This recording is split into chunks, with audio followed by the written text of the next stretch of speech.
Does perfectionism ever hold you back? On today's episode, an artist with hundreds of thousands of Instagram followers is sharing the secret that gave her the courage to be an artist.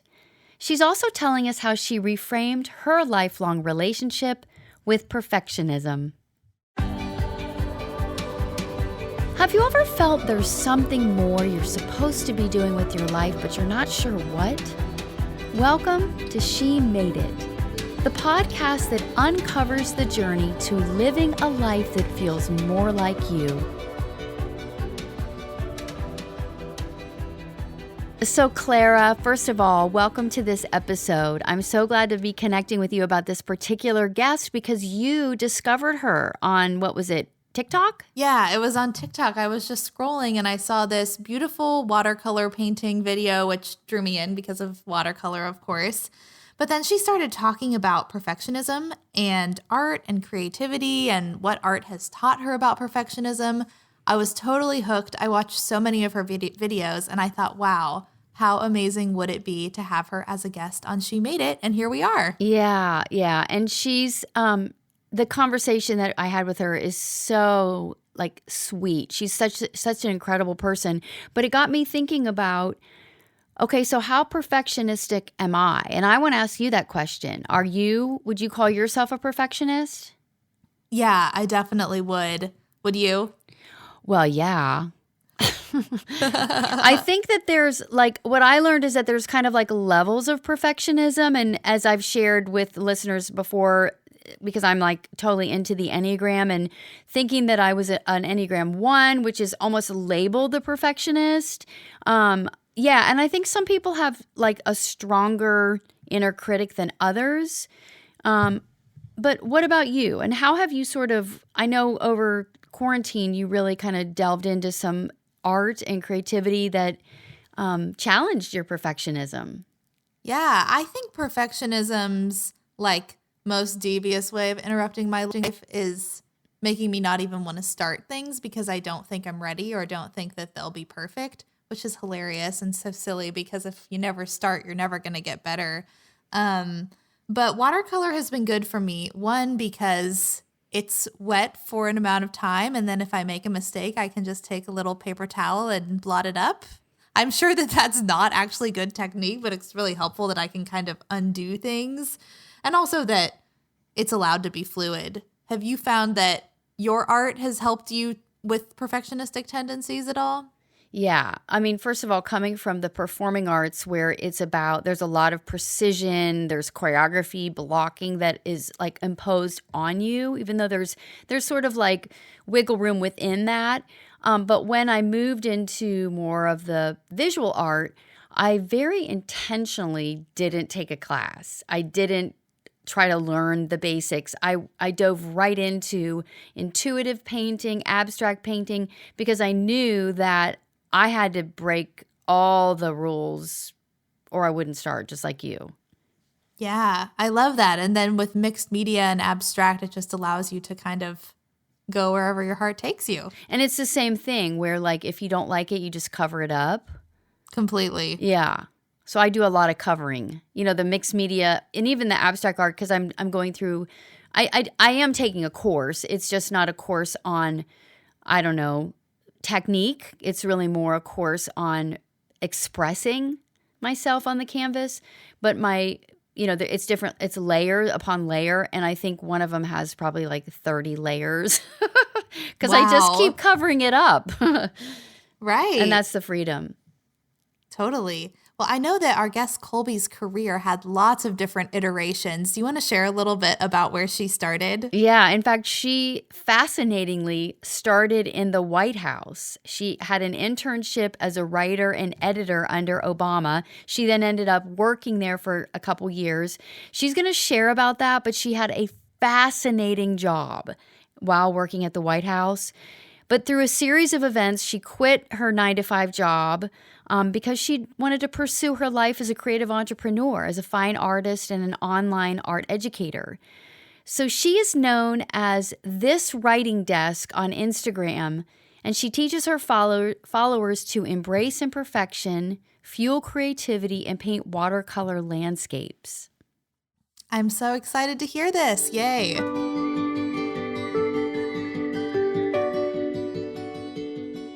Welcome to this episode of She Made It. I'm so excited to welcome our guest today, Kolbie Blume. Hello, Kolbie. Hello, Elle. I'm so excited to be here with you. Yeah, where are you today? I know we're all like in the middle of the pandemic and most of us are staying close to home. And where is that for you? Yes, I am in Falls Church, Virginia. So that's just outside Washington, D.C. Oh, yeah, right in the middle of all that we've been dealing with over the last month or so, right? Yes. Yeah, and so what I love to do is start out with a question and just see where it takes you. So, thinking back on your childhood, what is your first creative memory? Oh, what a great question. My first creative memory, um, I don't know. I think it probably would be, when I was in preschool working with puff paint markers for the first time and just kind of messing around with art. And I actually really love, I really love that you asked this specific question because since currently I'm a full-time artist, you might assume that I've always been this really creative, artsy, person who has always been painting, but that's really not the case.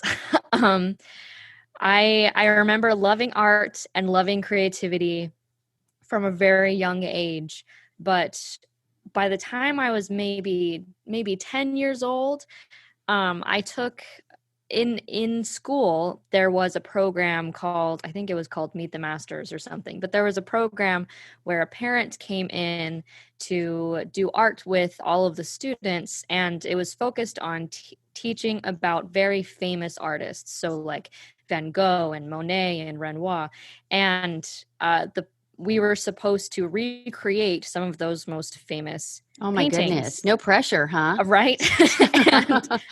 and I remember trying to recreate these paintings and looking down and thinking, well, this is just terrible. I'm clearly not very good at art.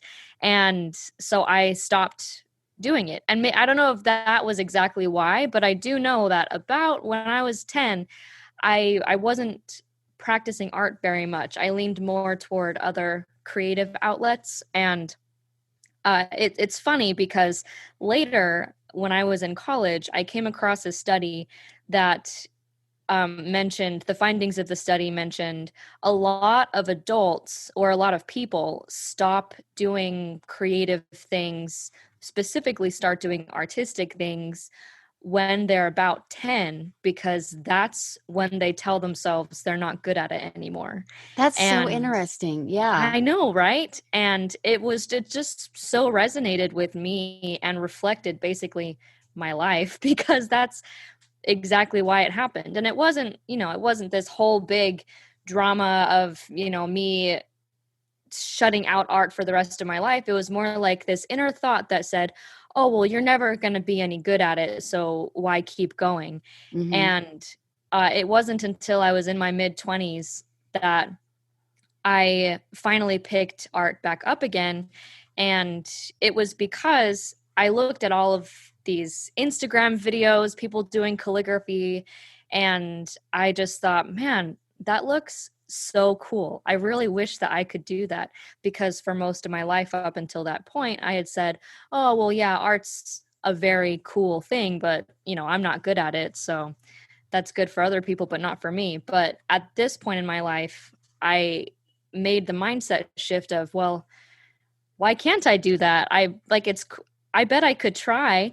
And just that small shift kind of started me on this incredible journey now almost 5 years later, where, my whole life is is Yeah. revolved around art, something that I never thought I was any good at until a few years ago. Yeah.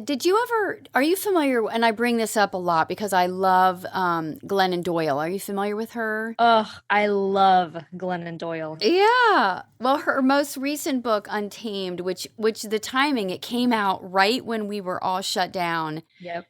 for COVID-19, and therefore her book just was like like a wildfire spreading. Yes. But one of the things that she talks about in the book is that 10, and she specifically said age 10, which is so like why it's so interesting that you kind of connected that as well, that 10 is the age when the world begins to tell us who we are.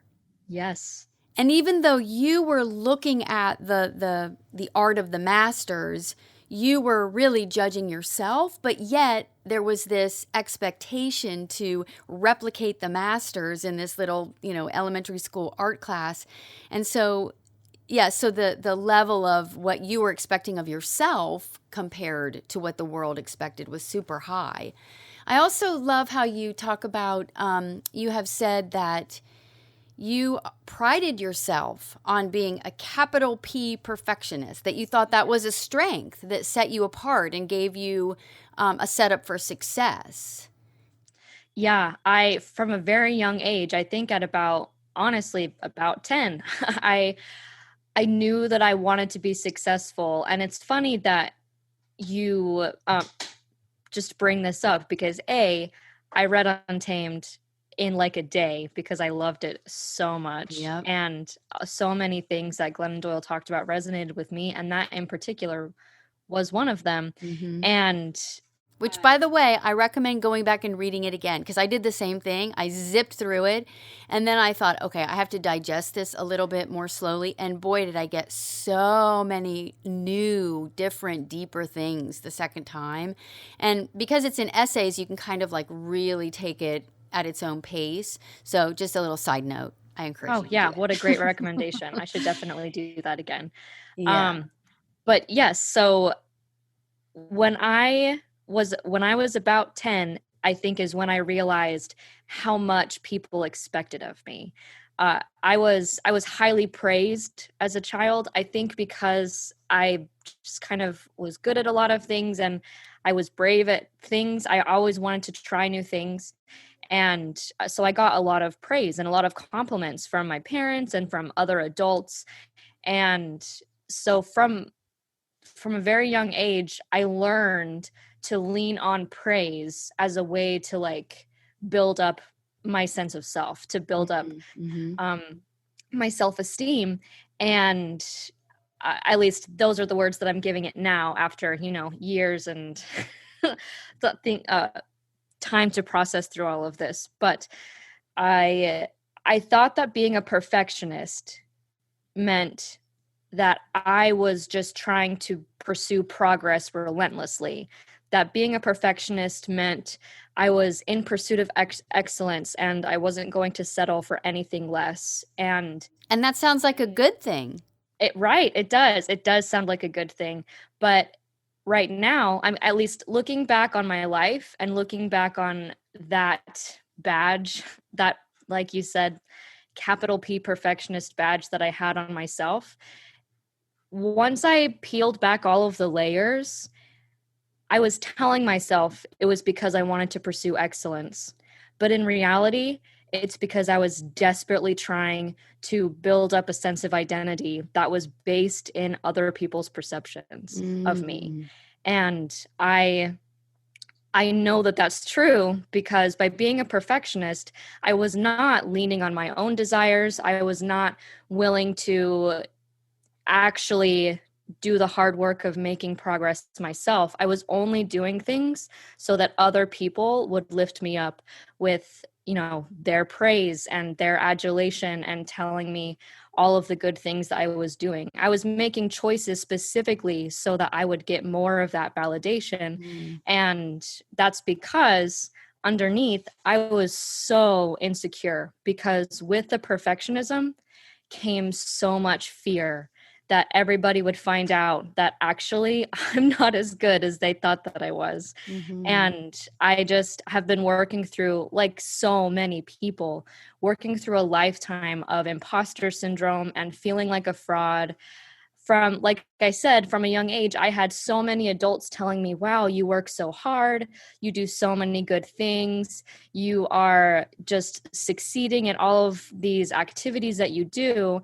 And it was nice to hear those things, but in my mind, I knew I wasn't actually as good as they thought I was. I knew that they were seeing something that I that didn't exist, or at least, that's what the inner critic inside of me was telling myself at the time. Right. You were judging yourself on a Yeah. different scale than they were. Yeah, Yeah. because in my mind, they were saying, you are this, out of this world, above average, fantastic person. And I was just thinking, well, I don't feel that way. So maybe I'll feel that way if I continue to, try to do all of those things that will help me get more praise, to help me Right. feel like that is a sense of my identity. What was the breaking point? Because I'll just kind of add in there, because I know that you have this very interesting start of your career. You were doing something almost the opposite of art. You were in politics, right? Yeah. So, right after I graduated college, I majored in English literature, and I went to Washington, D.C. to do an internship. I got an internship at the White House in the Obama administration, working for the Office of Presidential Correspondence, which is like where all of the mail for the first family comes in. And so I was surrounded by so many people, like very smart, very competent, hardworking people who were dedicated to making the country a better place. And in particular, the office where I worked in, where we read thousands and thousands of letters every day, I had this very unique opportunity to kind of hear stories from Americans from all over the country. That is so fascinating. Do you remember anything in particular that struck you as extra profound in that? Just that everyone is so different. Everyone is so different. But at the same time, once you look at all of those differences and the different stories and the different circumstances that we all come from, most Americans and most people, I would say, want the same thing. They want to belong. They want to feel like somebody's listening and that somebody's hearing them and validating their experience where they are right now. And I would say that those lessons that I learned from hearing from thousands of people play directly into my battle with perfectionism, because I think that perfectionism on its surface is, a thirst for excellence, for continual progress. And I think that those things are good. But I actually think that underneath that kind of facade of a thirst for excellence is really an inability to stay, like an inability to be where you are right now, and only wanting to be something different, looking at, what you could be instead of loving yourself for who you are. And Boy, I've never heard it described that way.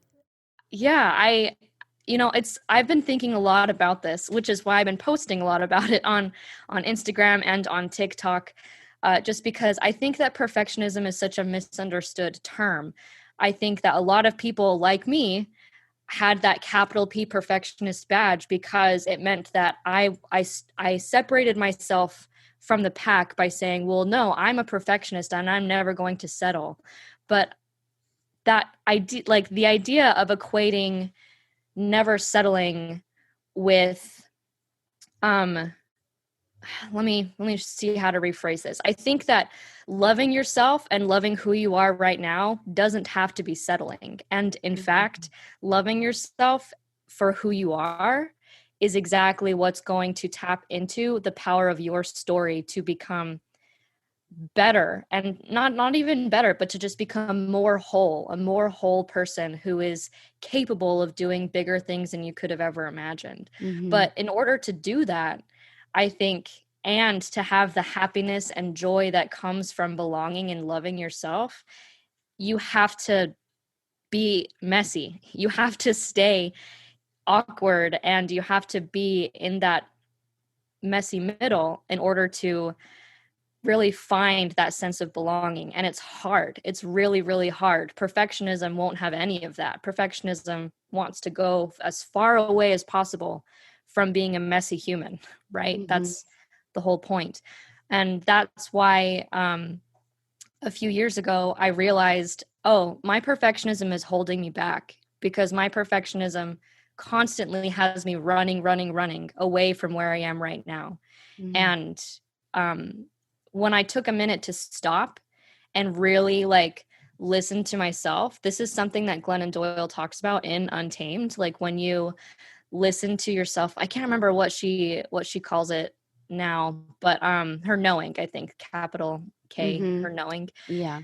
Then you can really see all of the yearnings and the desires and like the capability for goodness that you have right now, and you can make a difference right now. So Mm-hmm. I don't know if any of that makes makes sense, but it's it's just been this huge journey, and it definitely, I think, started when I was working in the Obama administration, partly because I was seeing life from so many different perspectives.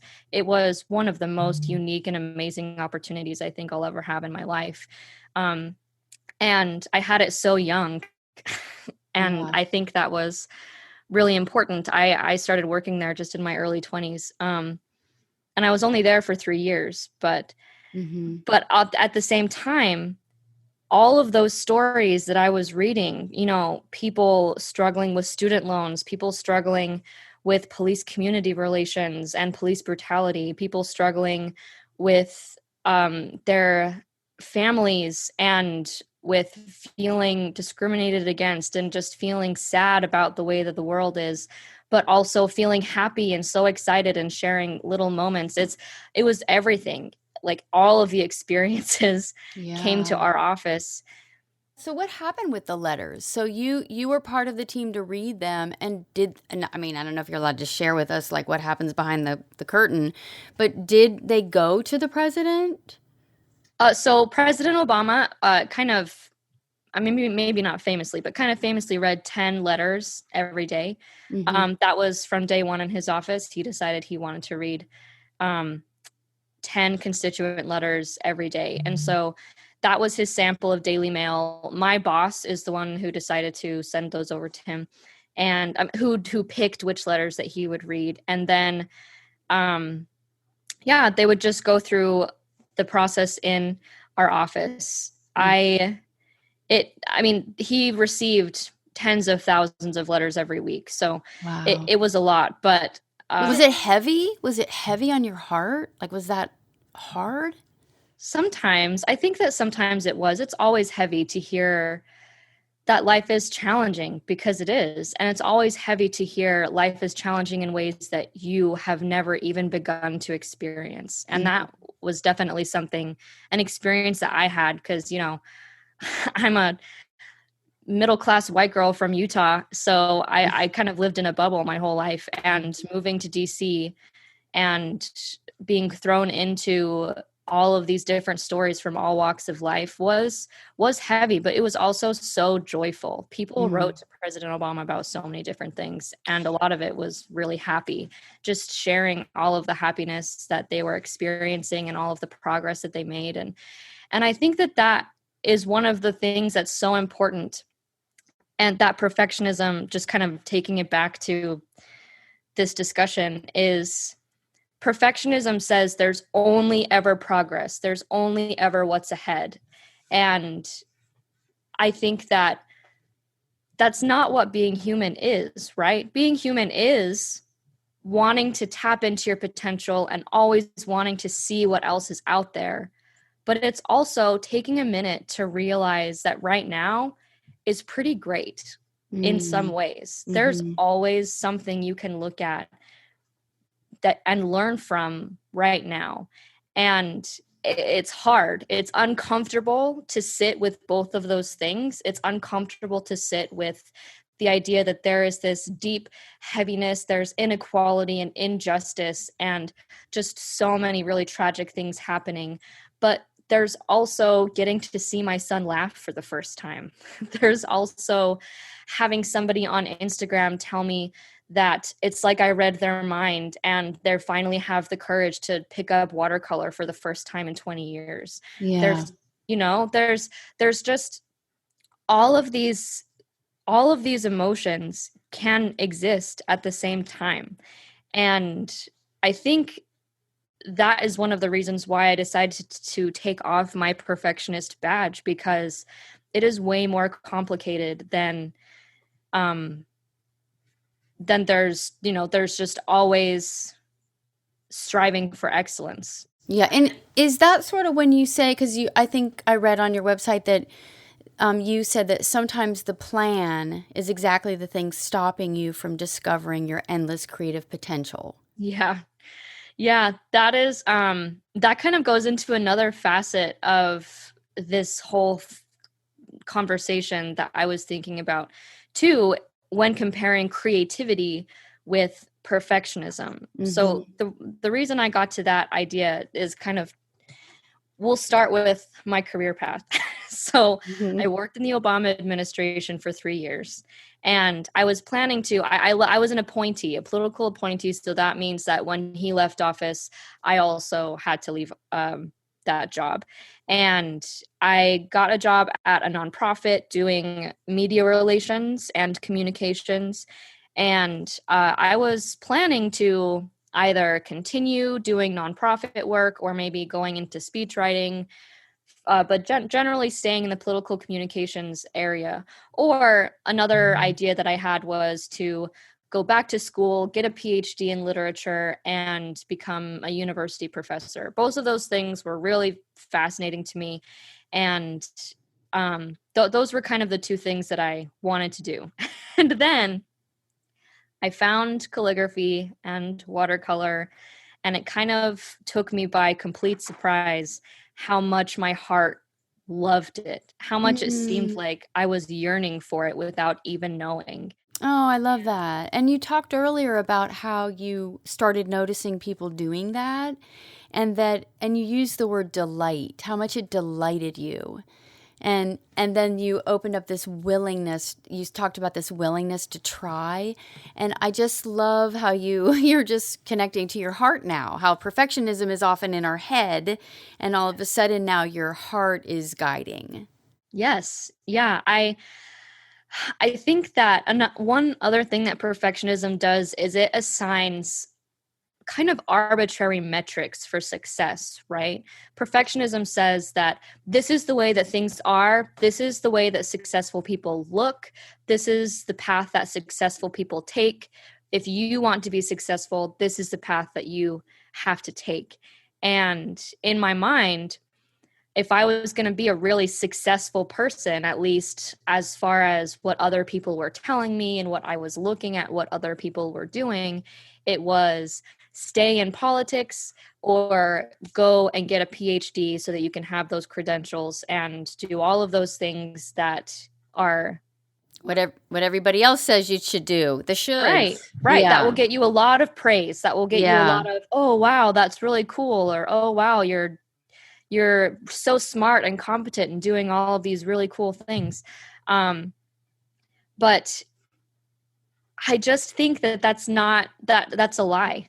I just think that perfectionism is lying to you when it says those things. And it was lying to me because it was scared. It was afraid, and I was afraid what would happen if I actually leaned into what I wanted, leaned into what I was desiring. And that's not to say that I wouldn't have liked a job, like going to get my PhD. It's actually still something I'm possibly considering in the future. And it's not to say that I wouldn't have enjoyed staying in politics and continuing on that, communications path. I think that I would have enjoyed that. But I also think the point is that there are more choices than perfectionism tells you there are. And you are the one who gets to make that choice. And when I was kind of at this crossroads where maybe like 2 years into doing art and 1 year into having an Etsy shop, I was just I was realizing that at my job, at my 9 to 5 job, which I liked, I was thinking about painting all the time. And I was thinking about creating courses, and I was thinking about all of these things that, just on paper, honestly, didn't look quite as successful as the path that I was on at that time. But in my heart was like, no, but there's something to explore there. Mm-hmm. And it took a lot of wrestling. It took a lot of internal wrestling for me to actually have the courage to say, maybe it's okay if you quit your job and do this other thing that you never thought in a million years that you wanted to do.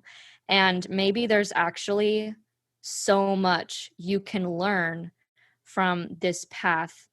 And it honestly changed my life. That idea that, oh, I don't have to stay on this plan. I don't have to stick with this plan if it's not what I want. Mm. What I want matters. And I think that's something, because I had spent my whole life, my whole childhood, forming this identity based on what other people wanted, based on what other people thought of me. It was this revolutionary idea that took a lot of self-talk and it took a lot of convincing. But when I finally let go and realized I am a messy, creative human, and I get to define how I want success to look like in my life. And it just, I mean, here we are now. I don't know what Yeah. the future looks like, but I want to step back just to a couple points because, yeah. first of all, I just love your heart and I love how clearly you define perfectionism in the way you do. I've never, that concept of it stopping you from progressing. I find that the inability to stay, I just love the way you describe it. One of the questions that I have, though, is because I often work with clients who are in a transition or know they want something more, and they look at it as an either or. I have to either do my job or be an artist or pursue my passion. And I want to kind of go back to you talked about it was a transition. You had your job, you did the art, you were in, this process of moving toward, not just cutting off. And I'd love to know, like, all these mindset shifts, how did you do them? Did you journal? Did you discover through painting? Like, what was the actual process to help you not only physically make the transition, but also at that deeper sort of like core belief mindset transition? Oh, yes. I love this question too. I love that you pointed out that this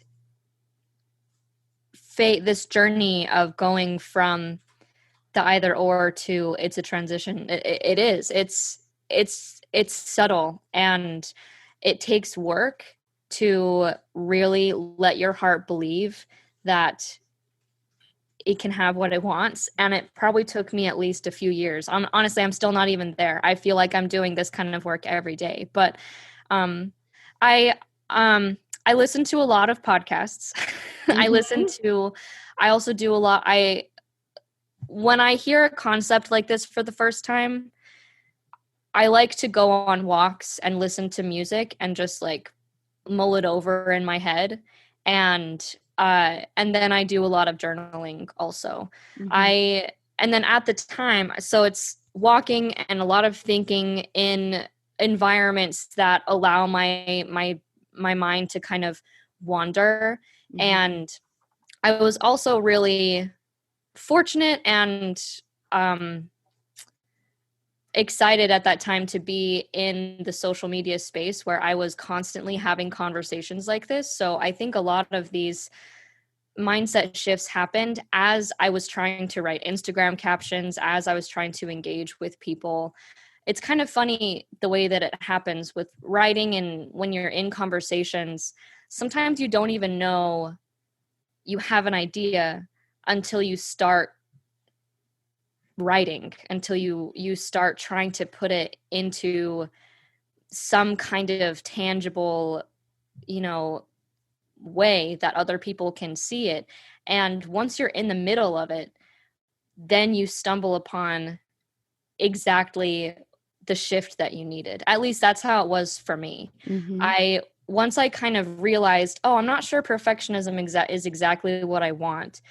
Then I started writing about it and writing random thoughts and putting captions about perfectionism on my Instagram. And the more I did that, the deeper I was able to dig. It's like the more I put myself in the action of thinking about it physically, so thinking about it with my pencil, thinking about it with my paintbrush, then the more my creativity was willing to let me have a little bit more knowledge about it. I don't know if that makes sense. No, totally. And you even say that the venturing into wilderness, both creatively and in person.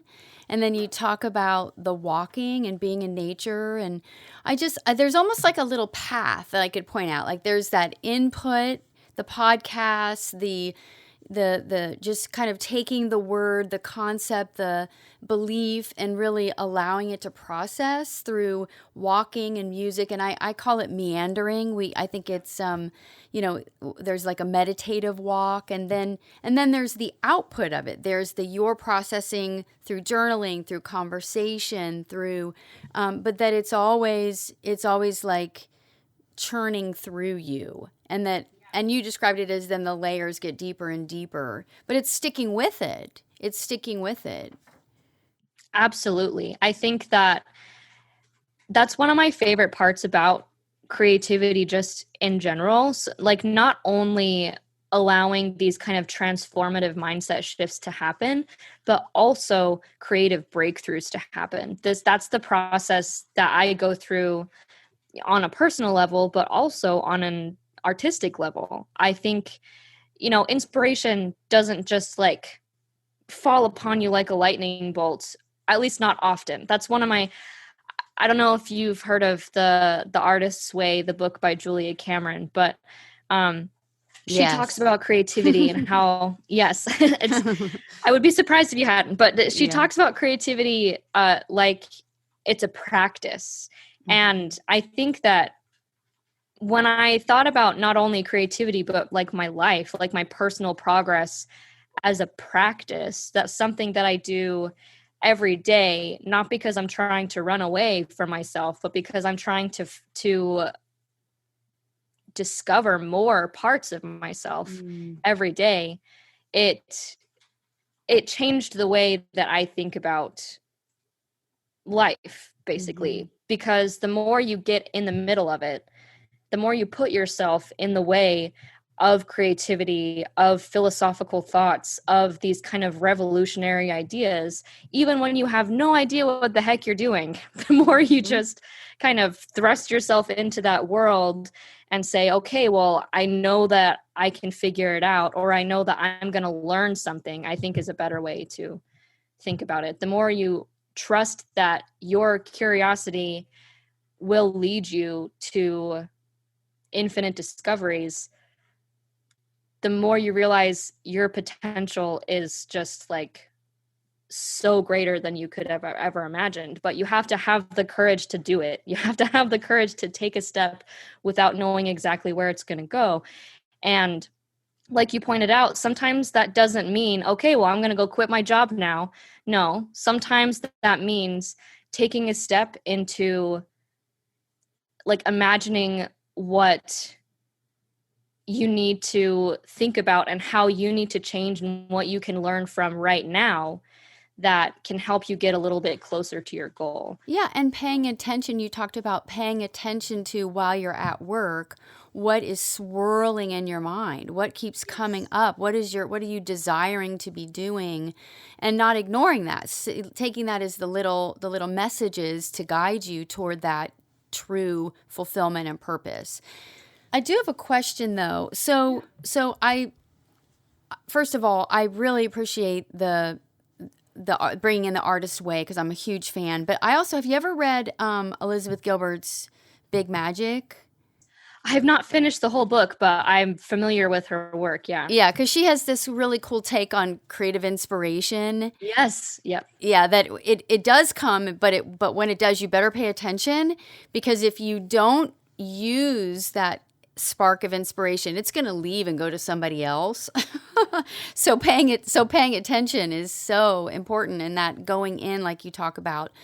But I do have a question about, so you're in a job, like now just think like practically now. So you're in a job and you really have this yearning for art making, for this, passion of creating courses, and you are transitioning, but then there's, okay, how do I make this a living? How do I now put the whole idea of money and selling what I do? And so then it kind of puts you back into that, what are other people thinking of what I do? Rather than just what am I thinking? Because there is a measurement. Right. How did you process and get through that?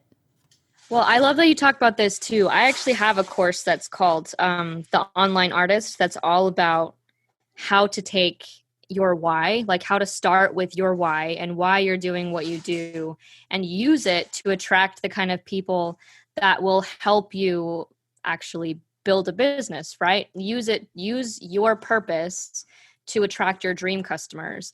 And I would say to people in that transition, trying to figure out exactly how to build that kind of business and that kind of relationship, it's a give and take, right? It's a give and it's sometimes it's you being really introspective and just like trying to manifest all of the inner longings that you have and throwing yourself into creativity. But it's also listening to people who are drawn to what you're doing and listening to how your creativity could help lift them up as well. Because I mean, if you've obviously you know a lot about this, but if you want to build a business, if you want people to pay you for your creativity, it means that your creativity has to help them solve a problem. Mm-hmm. Your creativity has to help make their life better in some way. Mm-hmm. And if you like when I talk to artists who are doing this, if you're selling art, it's not the same as like, selling something that the only thing that comes to my mind right now is a sponge. It's not like when you're selling sponges, the obvious thing is, oh, well, you have a mess, you have to clean it up. Here's my solution for you. But when you're selling art, it's a little more nuanced than that, because what you're really selling is a story and a memory, a feeling that people are yearning to have in their life. And they might not even know that they want it. Mm-hmm. And that's kind of the challenge with really getting to the people who are willing to pay for what you're offering, Mm-hmm. is throwing yourself so deeply into humanity that you can help them tell their own story. And that's all. It sounds a little woo-woo, like it sounds a little out there, but at the core, that's really what I think art businesses are about. It's learning so much about yourself and about other people that you know exactly why somebody might be drawn to what you're selling. So, for example, I make watercolor landscapes. That's mostly what I do.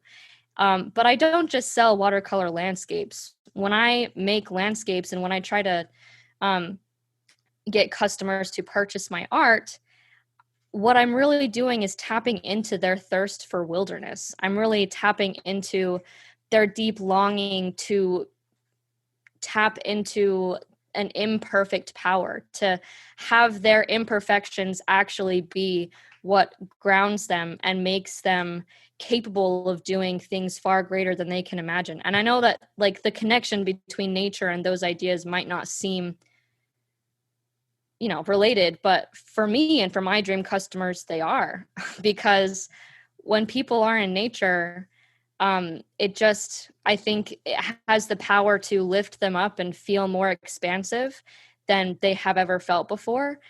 but you can't be in nature all the time. And so that's that feeling, that expansive feeling is what I'm trying to capture when I make art, and then give to my customers so that they can have it in their homes. Yeah, and so it's about just for me, what I'm hearing is that it's so much about being clear on why you're doing it, Yes. and then trusting that if you're so poured into that and connected to that, there are people that it also is resonating with. Yes, I think that one of the biggest mistakes an artist can make is to make art for everyone, to try to make art to respond and resonate with everyone. Because if you make art that's supposed to resonate with everyone, I think it's not going to resonate quite as well with anyone. So do you make art for you, or do you make art for that ideal client? I mean, honestly, I think that when I make art for me with my purpose in mind, it is also for my ideal client. Mm-hmm. And the more you can, and actually this plays into, I listened to a podcast on Brene Brown's Unlocking Us podcast. She interviewed Sue Monk Kidd, and they talked about how the more you discover yourself, the more you dig into your purpose, then actually the more universal your longings and your purpose becomes. The more you realize that you're deeply connected to all of the humans around you. And that's how I think about art and business. Is people really want to feel that kind of otherworldly feeling that creatives have. They want that. But in order for them to feel it, we artists have to dig so deep that we hit upon something that rings so loudly for other people that they can't ignore it. One question that I do want to go back to is, so in this transition, and from the beginning of our story, you talked about at 10, you sort of decided that's not what I do. I'm not good at that. So then you started exploring it through what you saw on Instagram, but how did you go from working in politics in a nonprofit to artist? Did you take art classes? Are you self-taught? And why watercolor? Yeah, I am self-taught. I didn't take any classes. I watched a lot of videos on Instagram. So like I think the term self-taught is a little deceiving, because anybody, especially in today's day and age, anybody who teaches themselves are still watching other people and then just kind of piecing it together. Mm-hmm. So it's not like I hid myself in a closet and like figured it out without looking at any references. But I haven't taken any classes. I didn't get any certifications or anything. I just loved it. I loved it so much. And you ask why watercolor. I have had a lot of time to think about why watercolor specifically. And I think it's because watercolor is only really magical. I don't want to say like only bar none, but for me, watercolor is only really magical when you let it have a little bit of chaos. So the thing about watercolor is it's water-based, right? And there are two very basic watercolor techniques. There's the wet on dry technique, which is when you paint on dry paper. So that's you using a paintbrush to paint whatever you want. But then there's the wet on wet technique, where the paper is wet before you put the paint on. And when you get the wet on wet technique right, watercolor just kind of does what it wants. It goes wherever there's water, and it wanders freely and in different ways every time. And that was one of the most soothing and amazing things I'd ever seen. And it sounds so mundane, just, looking at paint, but it sparked this kind of understanding, like inner understanding inside of me that said, no, it's okay if you don't have a plan. It's okay if you just kind of put things together and let magic happen where it is, and to appreciate that sense of wandering, I guess, meandering, like to use the word that you did, and to let that be the power instead of having your control over the paint be the power. Which it's like the total, complete opposite of perfectionism. Yes, exactly. It's like the messy middle. It's in the chaos, but yet allowing it. Yeah, and not just allowing it, but wanting it, preferring it. Mm-hmm.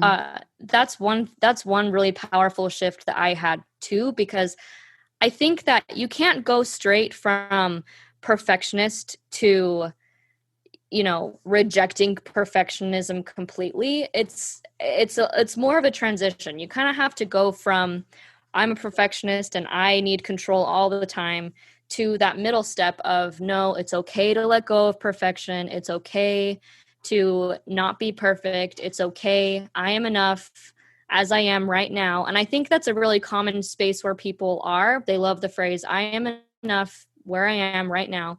But I think that if you take it a little step further and say, not only am I enough, but I am more powerful now being in the messy middle than I would be if I were perfect. Because when you're perfect, this is something, like I said, I think about perfectionism a lot. The idea of perfection implies that there are some kind of metrics, right? Like some kind of place, like standard, where if you meet it, then you're done. You don't have to do anything else. Your progression is complete. But I think creativity is the opposite of that. Creativity is endless connection. It's endless opportunity for paths. It's the fact that you can go deeper and deeper and deeper and never reach the end. And creativity thrives on that. It doesn't want it to end because the process is so powerful. Being in the messy middle and being part of the process is what drives the progress. I think that one term that really resonates with artists is the creative flow, right? When you're in the process of making something, it's like you lose all sense of time and space and you're just in it. But how do you combat the perfectionist voice that comes in while you're taking these vulnerable steps? That's a very good question. It's a struggle. It's a daily thing. I think one of my biggest tools for combating perfection is self-compassion. So perfectionism is very austere and rigid, and there's really no room for error. But if you come back with self-compassion and say, actually, perfectionism, it is okay for me to make a mess. It is okay for me to be where I am. It is okay for me to not be productive right now. And you just kind of retell the story that perfectionism is telling you. That's one way to kind of defuse its power. Another way is curiosity. So a lot of people ask me, oh, I want to love watercolor, but I hate what I've made. How do I get over That's a great that question. stage Yeah. of hating what I've made? Mhm. And I always say, instead of critiquing what you've made, replace that criticism with curiosity.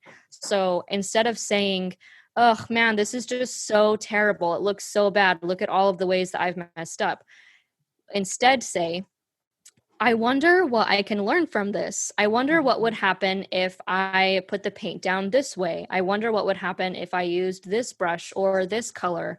I wonder what would happen if I used this technique. And when you combine curiosity with self-compassion, then it's okay if your experiments don't turn out the way that you expected them to. It's okay because you're not making the experiments, you're not getting in that messy middle for the purpose of creating some perfect product. The reason you're in the messy middle is because you want to experience it. Mm-hmm. I think that when you make art about the process as opposed to about the product, it is a much more fulfilling and powerful experience. Mm-hmm. Beautiful. I love that. And then the reminder that it you've said several times, it's a daily repeated process, practice, Yep.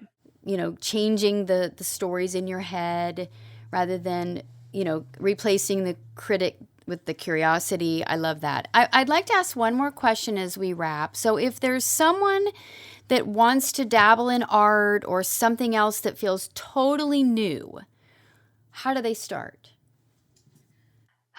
That is a great question. I think that one way to start is to look at is to get some inspiration first. So if you've never seen anybody watercolor paint, then you can look up some tutorials if that makes it a little bit easier. But I'm also going to say it is always hard to start. Starting is the hardest part. Sometimes you just kind of have to take a deep breath and say, I'm not doing this to make a pretty painting. I'm doing this for the experience of feeling my paintbrush on a paper. I'm doing this for the experience of being human. And like, I know that's not a clear cut answer, but it's just starting is always the hardest part in my. Yeah, I'm taking an online art class right now with I don't know if you know who Nicholas Wilton is. He's Art to Life. No, I don't but- know that I've come Yeah, across. what he's well known for is he created the cover to Brene Brown's what's the one about imperfection? The Gifts of Imperfection. Yeah, he created the cover of that, and he created the cover of the Four Agreements. But he has this beautiful community, and one of the things that he's talking about in the because I'm taking a course right now, and it's all about starting. Yeah. Have a lot of starts. Yeah. Yeah, and just like you said, without judgment, without the goal of a product, just start. Yeah, I love that you said without judgment, because that's something I've been thinking about too, like using art as a mindfulness practice, meaning being in the present as opposed to thinking about all of the things that your art is or isn't, just looking at it without like not saying it's good, not saying it's bad, it just is. And when you can be in that present moment without giving your art any kind of judgment, then I think it's much easier to combat that perfectionism.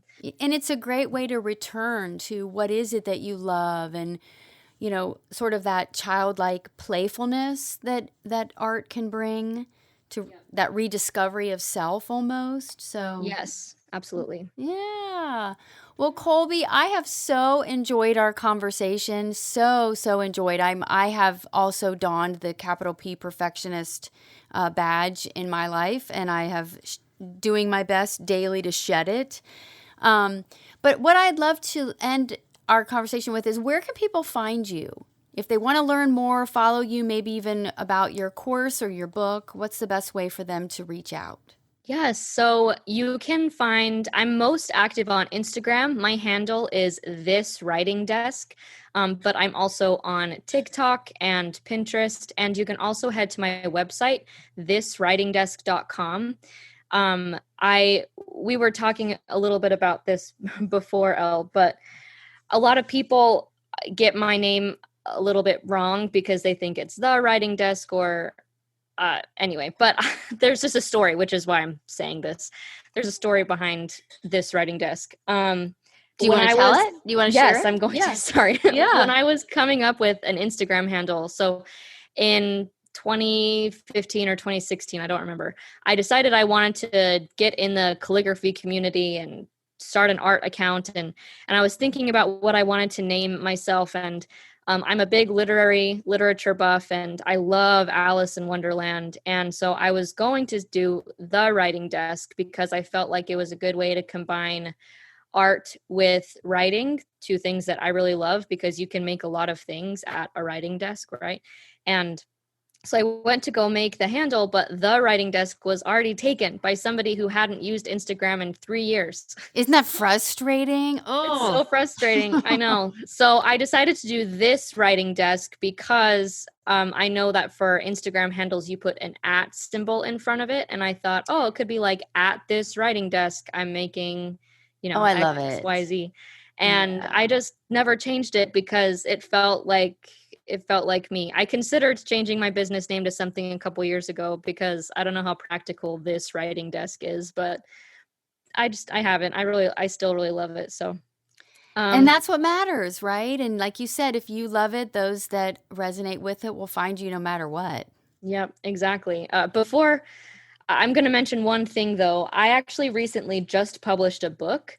It's a how-to watercolor book on landscapes. It's called Wilderness Watercolor Landscapes, and I made it for beginners in mind. So I have 30 watercolor projects in the book that start pretty simple with only 1 or 2 layers. And then as you go through the book, you build more and more technique and ability to more complex pieces toward the end Very of the book. metaphorical. Yeah, I'm all about journeys over here. So Yeah. that's how I wrote the book. And I would love, I'm super proud of it. So I just wanted to give that a little shout out. Yeah, and we'll leave links in the description and yeah. Well, Kolbie, yay! It was so great connecting with you and learning from you, and again, just really appreciate your time and sharing your sort of perspective. So Yes, it was a delightful conversation. So thank you so much for inviting me.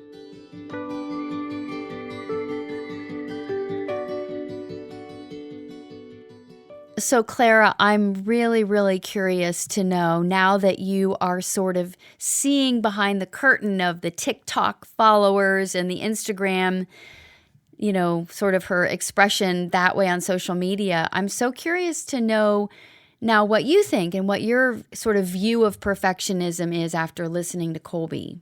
Well, I loved how she sort of acknowledged the nuances of perfectionism, that it can be a strength in some ways, but it can also hold us back. And I loved the part, especially where she says that perfectionism can mean that we're refusing to be present with where we are right now and have compassion on where we are in the journey and to celebrate the kinds of art that we can make at the beginning. I'd never thought of it before as like a refusing to live in the present, but I think it is, because perfectionism is always looking toward something that's ahead of us rather than something we're doing right now. So I loved how she reframed it. Yeah. Yeah, and if anyone out there is dying to step into their self-expression and they're inspired through Kolbie's sort of journey through perfectionism and embracing imperfection, I'm offering clarity calls. I have a process called Creative Uncovery where you can really, really peel back sort of who you are and how do you, as an artist, as a creative, even just as a person wanting more creativity in your life, how do you want to show up? But you have those roadblocks and resistances that are getting in your way. Like Clara talked about at the beginning, not even able to start because you're not giving your permission to get into the experience of it. Or maybe it's perfectionism. Maybe you're just not giving yourself time. This process, Creative Uncovery, is a great way to ease yourself into that. And if you want to learn more, you can sign up for a clarity call on the dark blue banner on ellezimmerman.com. It has a big sign that says Clarity Call.